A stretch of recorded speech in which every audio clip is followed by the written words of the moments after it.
Go ahead. Say your name for us. Sure, I'm Lieutenant Pete Malecki, M-A-L-E-C-K-I. I'm the homicide commander with the Atlanta Police Department. What are you guys working on? So this morning, around 6:20 a.m., we were notified of two individuals who were shot at 2997 Campbellton Road at the Voo. When officers arrived on scene, they did locate two males suffering from gunshot wounds. One of those males, 28 years of age, was transported to an area hospital where he's currently undergoing surgery. He is expected to survive.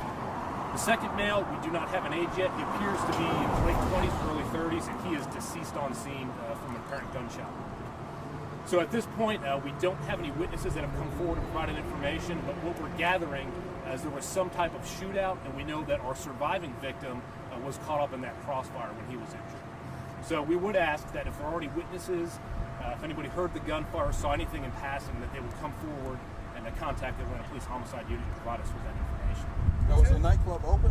We do believe the nightclub was open. When we arrived on scene, management and employees at this location had already left, so we're unable to talk to any of those individuals. So, was there a pretty big crowd here, or what do you think? I mean, kind of everything took place outside here. So again, it did. The incident did take place outside in the parking lot. I don't know how many people were present.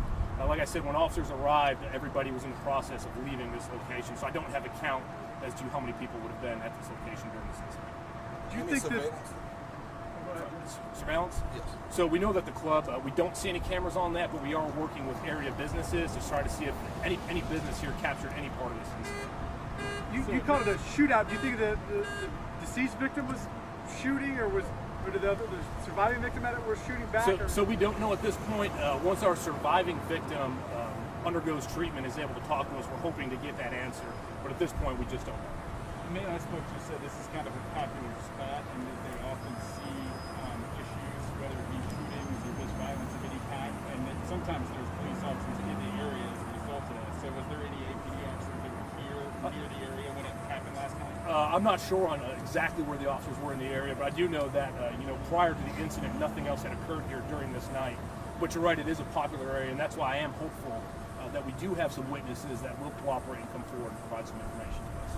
We saw you talk with one gentleman. Does he have any information on who these people are? Or was He did not. Is that vehicle connected to it? So there's three vehicles in the parking lot.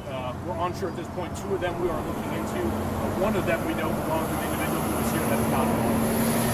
The gentleman that's detained, you're just talking to? Yeah, he is not detained.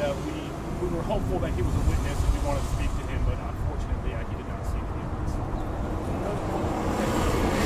Bag and put it in the blue car. Was that a weapon or anything? So we did recover one handgun. We don't know if that weapon was even fired at this point, but it could have been that or some other evidence that we haven't collected on scene. That was the one that was put in the blue car? I'm not sure what it could be. You know what they were doing at the time? We don't. Were they sitting in chairs or anything? Again, we don't know. Until we get some witnesses to come forward or we're able to pull some video from these other businesses, we just don't have an answer for that yet. Do you have a general idea how many shots were exchanged? Not sure exactly, but we did recover approximately 15 shell casings on site. I'm sorry.